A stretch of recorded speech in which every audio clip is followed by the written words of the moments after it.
Every journey begins with a single step. For many, the first step is the greatest challenge. Yet for all, the obstacles, the doubt, and conviction teach us about ourselves. It's these moments in life, a test of our abilities, our mind, when we don't know, but we still proceed, driven by the unspoken, but ignited by the obsession that yields some of life's greatest lessons and rewards. Join me as we explore incredible stories of leaders forging industries, enterprises, and ultimately, themselves. I'm your host, Adam Geary, and welcome to Capital Class. Let's begin. Classmates, welcome to today's show. As you know, we often explore the journey of an enterprise, the grit, the challenge, the success and struggle of building. In today's episode, we turn to the founding cornerstone of our global society, the educator. If you're like me, when you were a student, your teacher was a permanent fixture in your life, somewhat object permanence. They lived in their classroom ready for you to return. In my case, as the son of a teacher, she also lived in my home. Yet when I stepped foot in the teacher's lounge as a young educator 13 years ago, a dynamic was brewing. The pride of education was under attack from financial opportunities, and in my siloed opinion, a lack of recognition and understanding for the challenge of being an educator. The pejorative phrase, those who can't teach, is seriously spoken naively. As professional degrees in the field of education decline and turnover reaches 24 to 53%, depending on the school, your local principal and parent find themselves asking, who's teaching this year? On today's episode of Capital Class, we are joined by Evan Erdberg, champion of teachers, and founder and CEO of Proximity Learning, connecting students with certified educators across the nation. Evan, welcome to Capital Class. It's a pleasure to be here, Adam. Thanks for having me. You know, this episode is special to me, right? As a family of teachers, I find myself wondering about the future of the educator. From 2007 to 2009, my mornings consisted of driving to a middle school, throwing on a lanyard, and spending, my days with 120 to 140 kids. And I feel like that's the desire, the field as a profession is changing, but maybe not all for the worse, right? And so I start with today, like, what's the bullish case in your view for this case of the teacher, right? Like, what's going on that excites you? What are you seeing that's a positive? I think the well-documented negatives are out there. Yeah, I mean, you said it really well in the beginning when it comes to respect, is the profession has lost the respect of the population, which is really, not fair to these teachers that are working every day with the students that need them. The positives are, one, we are investing more than we've ever invested before in education, whether it comes to technology or people themselves. States are raising minimum wages. They're raising the salaries to at least a minimum livable wage of $60,000. When you think of $60,000, that's $30 an hour. That's what it comes down to, right? And if you go to a lot of states, the starting salary is $39,000. That's about $20 an hour. So we're seeing a lot of states raising their, minimum pay, which is great. We are bringing a lot of new technologies into education to really empower teachers to do more with less and to spend more time with their students. And we do have a lot of states that are investing also in new types of curriculum and new types of assessments, and that might not be as intrusive as, the current state tests that are coming through the window. But we are far, far away from saying that we have turned around education. We are still in a place of, where education is not respected, where we don't have access to teachers, where, people do say that phrase, if you can't do, teach. It's it's a place where we need to turn it around. So we are not where we need to be yet, but there of course are a lot of positive things going on in education, a lot of people dedicating their lives to it, regardless of the pay. So it's really the people that makes education wonderful right now. I see you on LinkedIn, right? And you write passionately about the educator. And like you're unabashed about your worldview, about how important these people are to children, society, America, economy, right? Like the foundational blocks of our lives. And you mentioned something off air a while ago. We don't have a teacher shortage problem. Can you expound a little bit on that? It is true. We don't have a teacher shortage problem. We have a shortage of teachers willing to work. There's over 10 million teachers right now certified out there not working in education today. That could be in education. When you think about it, a teacher comes out of college with a lot of ideas. A teacher knows what they're going to make too. People don't go to college saying, I'm going to get wealthy and become a teacher. I went to college to be an educator, so I know exactly what you're talking about. You weren't like, I'm gonna get myself a Bentley, a Ferrari. I'm coming out as a teacher. It's gonna be wonderful. There's all these rap songs about teachers making money. That's not real. Why does someone go to become a teacher? It's because the love of students, the ability to help people become better. And these are amazing people because they're going in there wanting to change the world and know that they're not going to get paid a lot to do it. They're doing it because of their core values. And they are able to keep these core values through college. They come out of college ready to change the world. Then they go to a school district. And a school district, what do they do with these young people that want to change the world? They tend to put them into the worst classes. They also say, you know what? All those methods that you were taught on how to really instruct students, you can't use any of them. We're giving you a scripted lesson where you actually have to follow the script on what you say every single day, and you can't go off of it. Or let's say a teacher is being innovative and doing good things in the classroom. You'll then have the teacher union come to them and say, you're making everyone else look bad. You have to stop. And so these teachers are being beaten down everywhere. And so when you're now going in your second year, your third year, and the teacher union is telling you not to do a good job, you have the school district not supporting you. Then you have parents coming in, and it's funny. I saw this cartoon probably about a month ago, and I used it in one of my company presentations. And it said in 1960, it had a picture of the parents scolding the student with the teacher. Like, why aren't you passing? It was the parents scolding the student, right? Saying, why are you not passing? Why aren't you doing your homework, right? And the next picture, it has 2023. It has the parents scolding the teacher, saying, why isn't my student doing the homework? And it has the student sitting there smiling, watching this happen, right? We've moved as parents from looking at our children and saying, you know what, maybe they are the problem. Maybe they need some additional help. Maybe I need to take them out and work with them. To it's the teacher. And then you add the SEL component onto it post-COVID, where kids were kept out of school for 2 and 3 years. So they don't even know how to act in school. They don't even know how to socialize in school. And the teachers having to deal with those issues right now.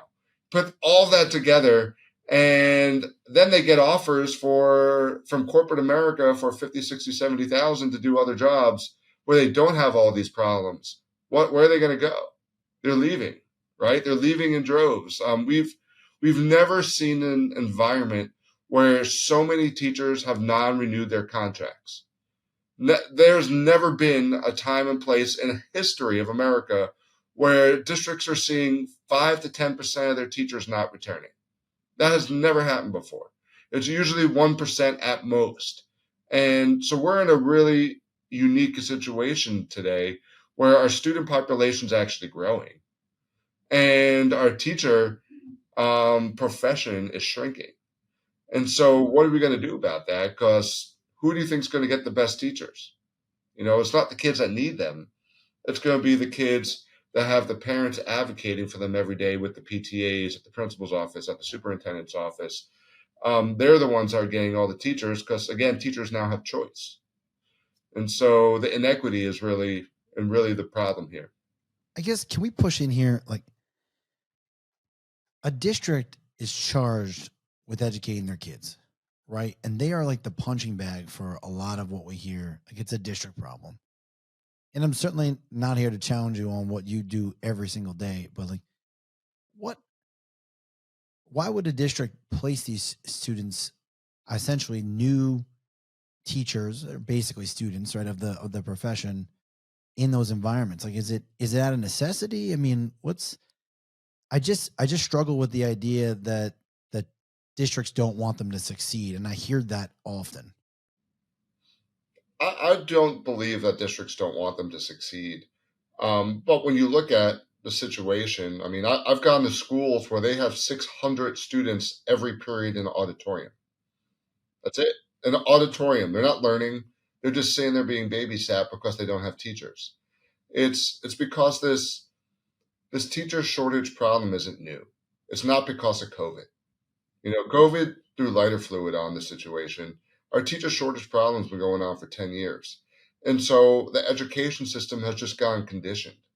They've just gotten used to not having the teacher and doing what they can.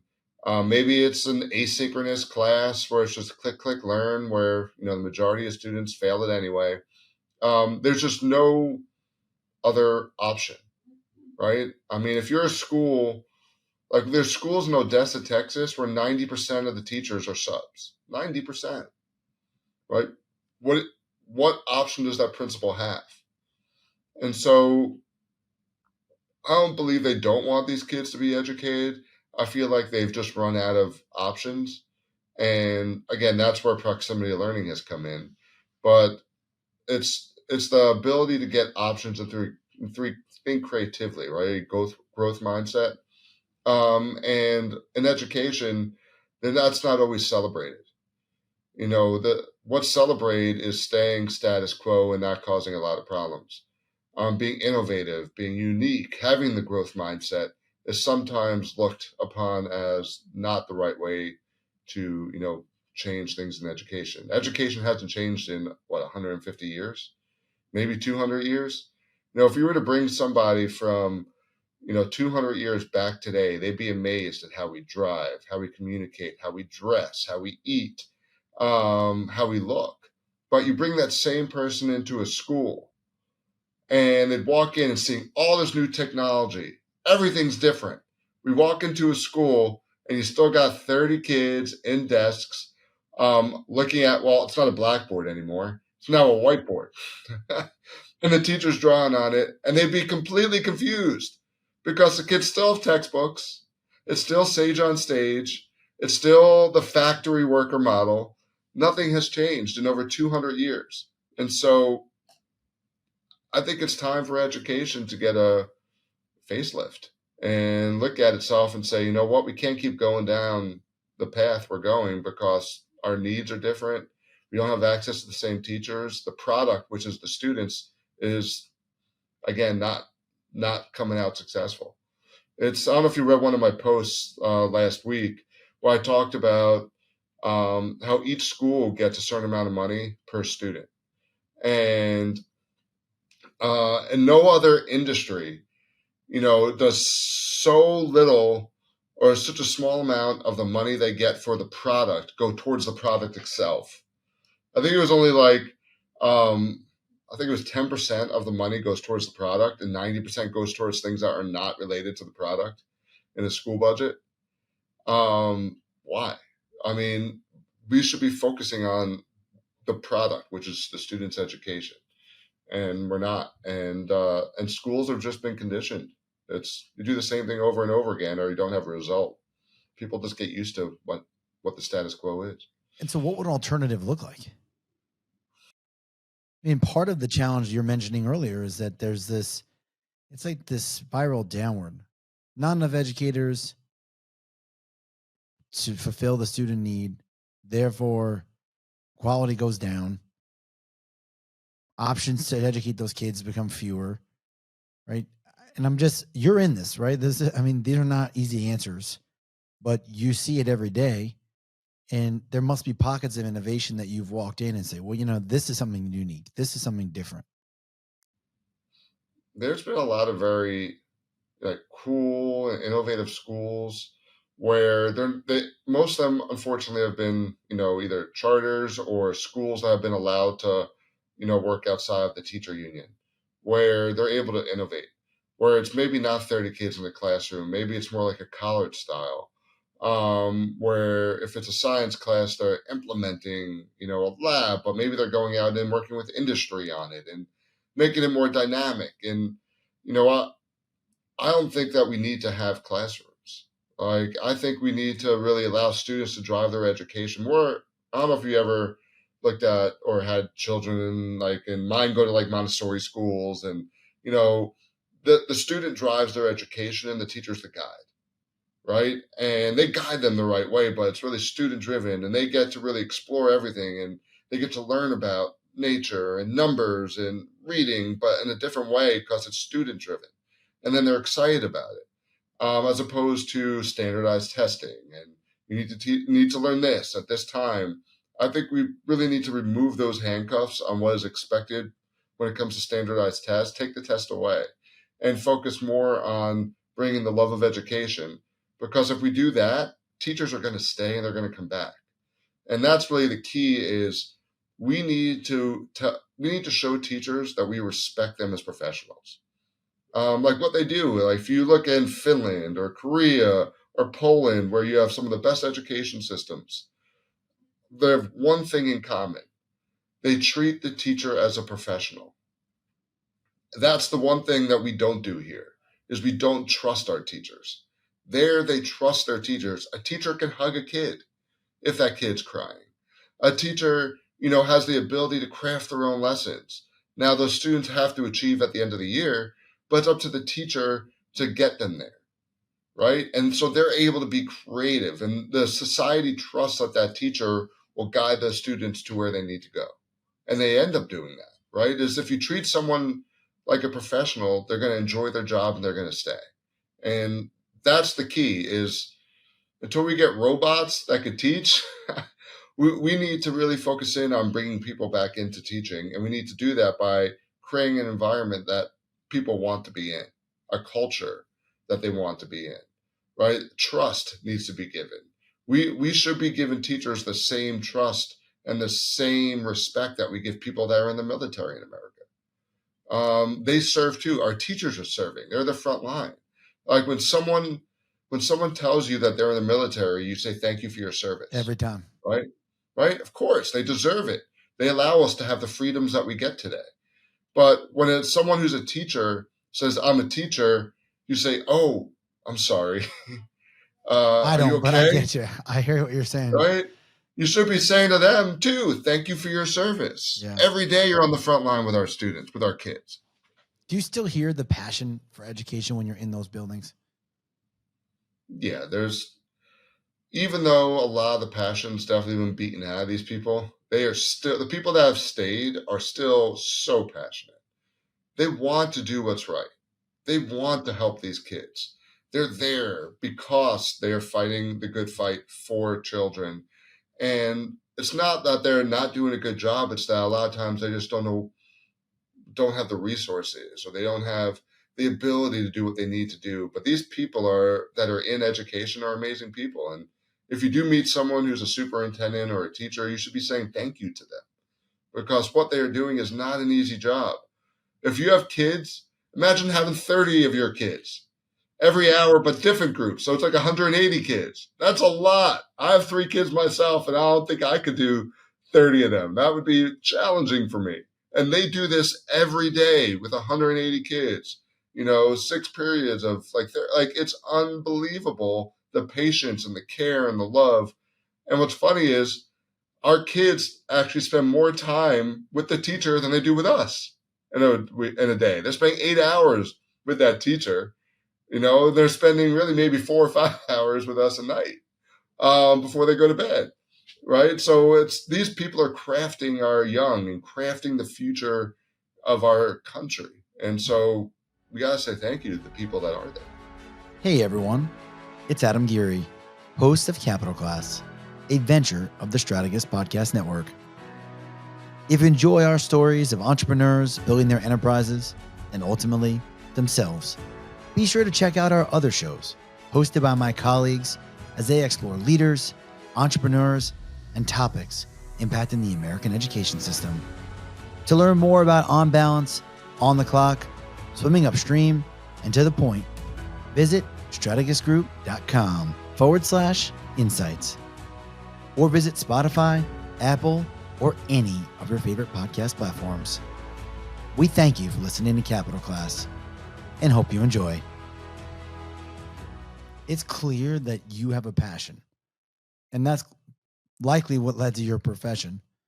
You tell a lot about the teacher profession and your work at Proximity Learning, but I think there's a story here, and it's yours, which is you had a full-time job.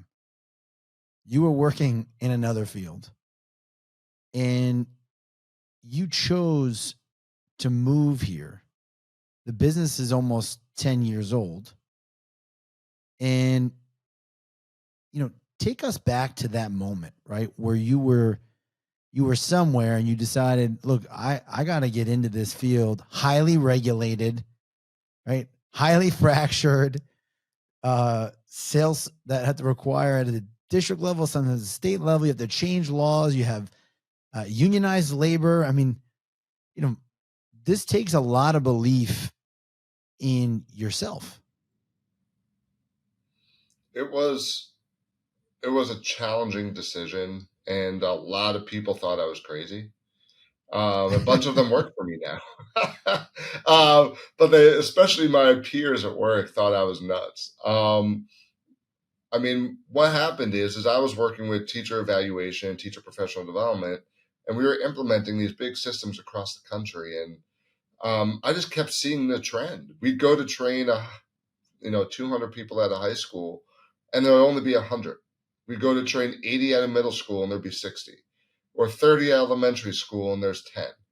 And so I'd started to talk with the principals, and they let me know that these teachers are not coming, that they haven't had a math teacher in 4 years. The craziest ones were in Mississippi and in New Mexico, where they're literally building new middle schools and new high schools without science labs. No science labs, because they have not had science teachers there in so long. And wow. I remember 4 years ago, I was in Roswell, and they were like, do you know how many chemistry teachers graduate in the whole state of New Mexico? How many teachers do you think graduate in the whole state of New Mexico? 50. That'd be a fair number, right? And I said 30, right? They said one. One chemistry teacher that year graduated. And so it really goes to show, how does one teacher, when there's 100 science vacancies across the state, make up for it? And so I started to realize I was in the wrong place. I was trying to make teachers better and build trust between principals and teachers. I realized I need to go a step further and find the teachers. There's no point in making better teachers if you don't have a teacher. And I used to travel like every week. And back then I was really connecting with my team via Skype. Talk about a company that missed its heyday.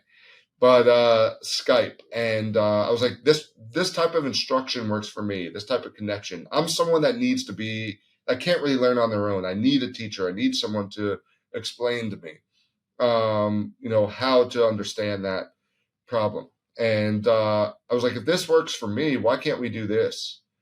Teachers aren't going to move to the Mississippi Delta, from New Jersey. That's just not happening, right? But they're willing to probably teach from New Jersey and go in remotely.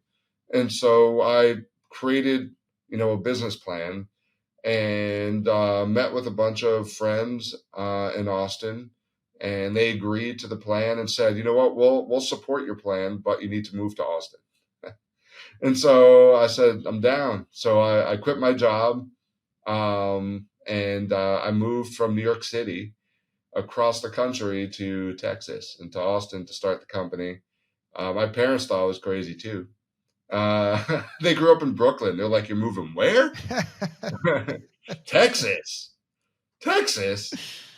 They're like, "What's in Texas?" And so I moved down here and decided to, try it out. And I could say the first 3 years, I really didn't even get paid a salary. I thought I made the worst decision in my life because it was hard work. Because right now, what COVID did is COVID normed virtual instruction. It normed Zoom, Absolutely. right? That's why you're seeing all these REITs getting rocked on office space because people aren't going back because they don't have to because we got normed on doing meetings via Zoom. Before COVID, that was not the norm. You can remember So when I before started, COVID, the question was, is a district 1-to-1? Right? It was like, yeah, hey, do they have devices or not? Are they still on carts?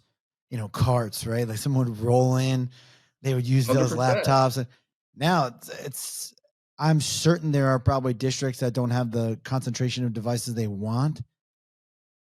But the preponderance is if they don't have their own device, it's a BYOD. They have a device. They can get access. Yeah. I mean, before COVID, we went into districts where they still had dial-up, right? So that's where all the funding went. So now everyone has access to high-speed internet and computers. But 10 years ago, they didn't.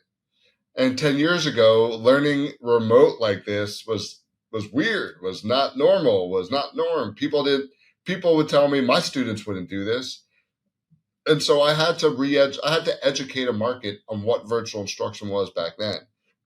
And they would group us in with like Edgenuity and K-12 and Apex and Fuel Ed, all those asynchronous companies where it's more self-directed click, click, learn, where there's no teacher there.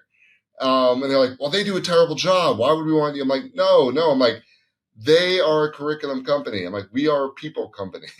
We had to separate from the pack and we had to change and re-educate people on what online education could look like. And so it was an uphill battle. It was an uphill battle for the first 5 years where we weren't profitable, where every day could have been our last, where school districts were not paying on time because it's a public system and they could pay 60, 80, 90 days late.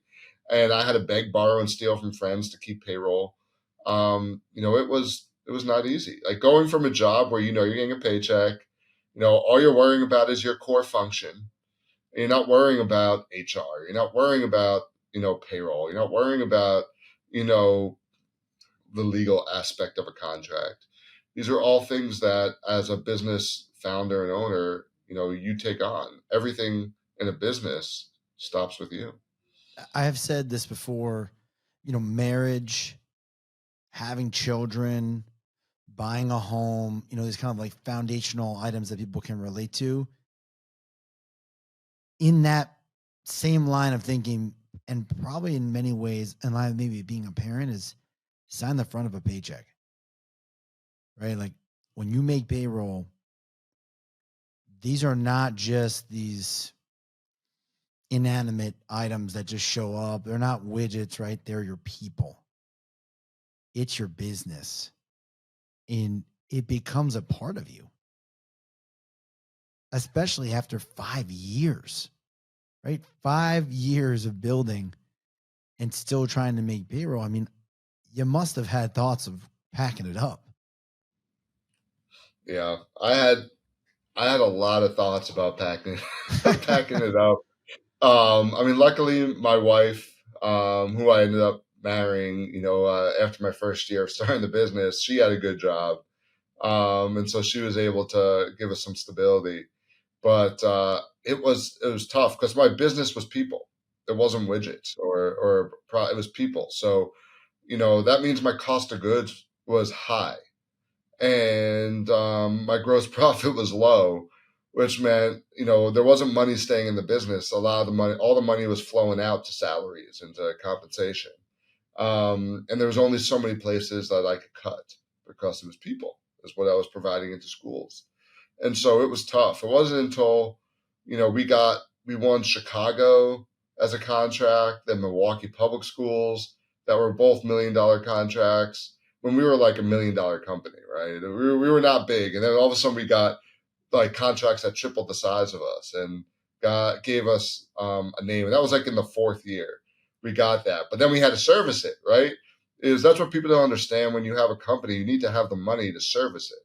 You can't just start it and then say, great, it's a product. It's like, no, they needed, 50 teachers. Well, they pay net 60, supposed to be 30, but it's usually 60 or 90 after the 30 days. So that means I'm having to carry payroll for those 50 people for 3 months. And if they don't pay, if they wait another month, that's another month of payroll I have to carry, right? And so those are all the considerations that I had to go through. But luckily, I had some good supporters, in the beginning, and people I could turn to, and we were able to get past that first year. So after that fourth year, the fifth year, we actually started to be profitable, and I was able to get some lines of credit from banks. That was a win. I went to a couple local banks to get lines of credit, and we were able to secure $1 million line of credit. And that changed the game, because now I had access to money to make payroll and to make capital investments without waiting for the money to come in. People see you now and they probably say, wow, an incredible business, all the success, right? The growth. They don't, and no one can really know, right? In the mind of the founder and the entrepreneur, right? The doubt, the concerns, the questions, right? That you find yourself facing, right? Even when things are well, there can be a mindset of scarcity because you've been somewhere else, right? You've had the alternative. When did it all click for you? When did the momentum begin to carry you? Yeah, I would say, and I still have it. It's called imposter syndrome, right, for leaders. And, I still have that, where there's days where everything is going against you. And I'm just like, why am I in the seat? I shouldn't be here. I should just retire or sell or leave. I'm not the one to do this. It was a lot more prevalent, before now, but I still get those days where I'm like, man, this is the worst. But I would say, where it started to click for me was probably in year 5, when I was able to surround myself with, really good team members, especially like ops and sales, people to help lead. When you're growing it, everything's on you, right? You're working 20-hour days, everything is on you. And it's very hard to delegate because you think you do it the best way. And so then you work yourself to death because you're working in the business, not on the business. And you feel like you can never get ahead. And it wasn't until I hired my, director of ops, and then, a person to lead sales, and then promoted up someone to be in charge of implementation and client success, where I actually had partners, right? Instead of just, yeah, they were my employees, but more partners, people I was able to delegate a lot of responsibilities to, so that I was able to actually step back and breathe for a second, and then look back on the business from a macro view, and start really planning and actually strategizing for the first time, and saying, all right, now let's look 6 months out. Let's look 12 months out. What strategies do we need to make in order to reach our goals? And so any advice I can give to someone is the ability for you to hire an ops or a finance or someone for you to offload responsibilities to. That's when you're able to really scale. That's when I was able to now start thinking differently and start scaling the business faster. When you take just broad inventory of progress, not revenue, right? How do you measure it? I mean, for us, success is the amount of students in our programs. Now, it's not like, yes, we have a revenue goal and a profitability goal, of course, because we have to be profitable to grow. But for us, it's how many students are in our program. So every week we have a 30-minute meeting for the whole company, and we start the meeting with, we have a better team than everybody, we have a better product than everybody, we have more money than everybody, and our competitors. I mean, when are we going to have 1 million kids in our program? And then we go over our core values of passion, integrity, and innovation. And then we dive into, how many students are in our program currently. And then the whole company signs on to that for 30 minutes every week. And it really allows everyone to focus in on what's important, which is the students. And for us, it's success, because every student in our program is a student that did not have access to a teacher, right? They were just sitting there with a sub, watching a video, or not learning. And so for us, success is we want to get to 1 million students in our programs, because that's at that level, we could actually change communities. Whole communities could change. We could really help stop that cycle of poverty. Um, that's for us is what success is. I'm glad you brought it up, because we had found this very public goal that you share often. That would make you the superintendent of the largest school in the world. How important is that part of your vision? Um, is that is where I'm headed. I guess you could say that's our BHAG is to get there. I mean, when I started, we had 300 students. I had 10 teachers. 9, 10 years ago, I had 3 other people in the company. It was a dream. Like back then, it was really, can we just, you know, build a company that is profitable? At that point, it wasn't. And I was like, can we get to a point where we can educate full districts and take over full schools that have no teachers? And it was a vision, but we never thought we'd get to even where we are today. And now when we look at it today, it's like these students need us. And like there is no one coming. Superman isn't coming, right? There is no one coming for these students. And it's not people with means, because people with means can go to private schools, can pull their kids out, could add tutors. It's these kids that are in the urban and rural communities, right, that have free and reduced lunch, where their parents are working 3 jobs and they don't have time to advocate, or they're not there. Those are the kids that are getting left behind, and we're fighting for them. And it's 1 million of those kids that we want our programs, because that means they get the chance to, succeed and get an education. I just have to say, like, our mission, Strategist, is to help students thrive in their living, which is healthcare, and learning, which is education. 1 million kids is amazing, man. And I love that that's a North Star for you, and that you're using that to motivate your team, to drive decisions. It's very easy to get overemphasized in financial objectives. As a CEO, I can understand that. This is legacy life, right? This is the things that you'll do, that you'll impact these students that will never meet you, but you're working on something that is so powerful for those students that it really could make a difference. I hope. That's my hope, is that we're able to change the lives of 1 million people. We're able to help the educators, like we talked about, that are still there, that still care, that are going home beaten and sad because they realize the students aren't getting access to the teachers, is to give them a lifeline. Like when we came into a district, New Roswell, New Mexico, I remember like 6 years ago, they didn't have math teachers for 3 years in their high school.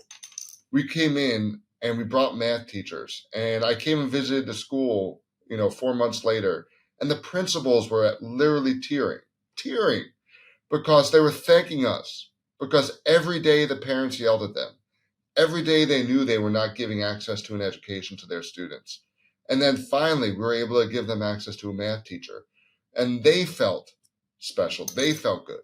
And so that also is something that, it made me feel good when I was able to walk in there and, hug the principal and, say you're welcome. Is I was thinking about the students. I did not think about the administrators to that point, and how we're also affecting these amazing people that are still there, still fighting for students and want the best for students. And they just need a lifeline. And we can be that lifeline for them. Incredible. Really. We talk a lot about energy, right? We're all trading energy for something here, and I treat mine like an asset. How do you recharge? Man, with 3 kids under 7, it's really hard. I'll tell you that much. At work, it's busy. You go home, they're on top of you. But it's funny, because I like coming in every day. It's like when I wake up in the morning, I'm not like, oh, I gotta go to work. I'm excited. I'm excited to come in. I think a big part of that is the people I hired and are part of our company. Is we have a great group of people that are all driven towards the same goal, and you feel the energy. It's like if you ever been to New York City and you walk on the street, you just feel the energy, and it energizes everyone. And it's like getting a shot of coffee, is just because of the way that people feel and act as a group. I feel like we've recreated that in our offices. And even with our remote employees, if you get on with them, is everyone is energized. So when you come to work, everyone is happy to be there. Everyone talks positively. We all talk about our shared visions and goals. Um, and so it's not a job. It's really like a calling. We get to do well by doing good, and that's really what drives me every day right now. And I'm able to wake up, have the energy, go to work, travel, do what I gotta do because we have a mission, we have a vision, and you have a group of people that all believe in it. And I think that's important. Is if it was me alone, it'd probably be a lot harder. But What because I have so many good people around me, it makes it a lot easier. what is it that the outside audience doesn't see about you? Right. I'll say in my world that I spend a lot of my time in front. Right. I'm the external voice for a lot of things we do, but a lot of that time comes from me actually being in kind of more of a silent state and contemplative state. And I think a lot of CEOs find themselves that self-evaluation, that analysis kind of brings the greatness out of them and out of their enterprises. Is that true for you? Do you take that time away? I mean, do you golf? Do you find that kind of moments to just get that introspection? I used to golf, and then I had 3 kids. I used to have hobbies, and then I had 3 kids. So I mean, for me, I do enjoy reading a lot. I read at least 1 book to 2 books a month. I listen to 1 to 2 audiobooks a month. I also have podcasts I listen to. For me, I believe I always have to learn. I always have to keep the journey of learning and something new and growing and you know self enlightenment. Um, but you know, I also like mentoring. I have a lot of entrepreneurs in Austin that I mentor and I help. I'm on the board of EO Austin, which is an entrepreneurial group, I'm an EO where I'm guy. helping to drive. Yeah, so I'm helping to drive, um, the community of Austin in another direction towards entrepreneurship. And I enjoy being in that community and being around people who have the similar backgrounds or similar drive, and together, we're able to talk about our successes, our failures, our troubles. And so outside of work, outside of my family, which I do spend a lot of time with. I do also spend a lot of time in the entrepreneurial community of Austin. I love it. Yeah, I mean, there is a power in EO and the forum. It's hard to describe, especially when it's amongst other businesses you have no kind of connection to whatsoever. They don't understand your industry, but that shared growth in the process is real and it's powerful. It is, and I was president of EO last year, so if you put that on top of my responsibility here, they elected me in, and I was like, all right, I'll do what I can. But it's great because you know I've I've really been lucky to be successful and to have and build a team that allows me to be successful. But I want to take the knowledge that I've gained and provide it to other entrepreneurs that are also lighting their own paths and Evan, help them to grow faster than I did. incredible story today. We get everyone out of here on what we call the fast four. Right. So kind of rapid response, kind of first thing that comes to mind. As an entrepreneur, what trends are emerging that interest you? So the trends, not going to be any surprise. AI, Sure. um, I would say um, podcasting. Um, I would say international staffing, Really? the big one. Yeah, it's big. Do you see AI disrupting the teaching market? I'll say this, I don't, but I could be wrong. Yeah, I mean, we have over 100 teachers on staff from the Philippines right now.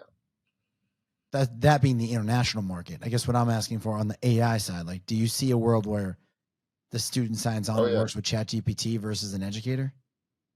yeah, we're already implementing an MVP of it right now.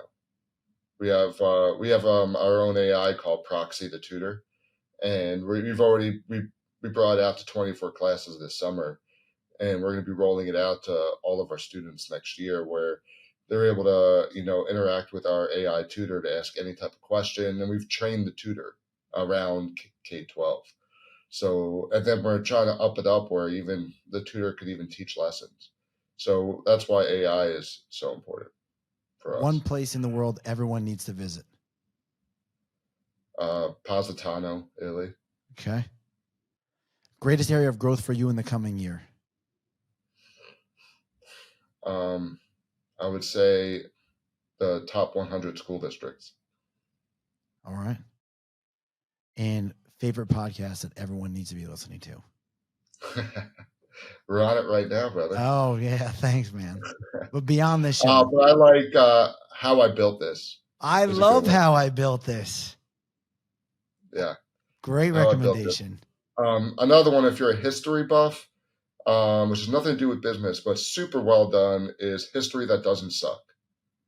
It's Wow. from Professor Virginia University. He does a phenomenal job of American history. And so I've actually been listening from the beginning of America all the way up to current. He does a great job. So, Evan, thank you so much for being on the show. Thank you for championing educators and really just committing your life to students. I mean, it's an incredible journey, and we wish you well. I appreciate it. And thanks for having me. And I look forward to seeing you in the near future. Thank you for joining today's episode of Capital Class. If you're interested in joining our next discussion, subscribe on Apple, Spotify, or any of your favorite podcast platforms. Capital Class is a venture with the Strategist Podcast Network.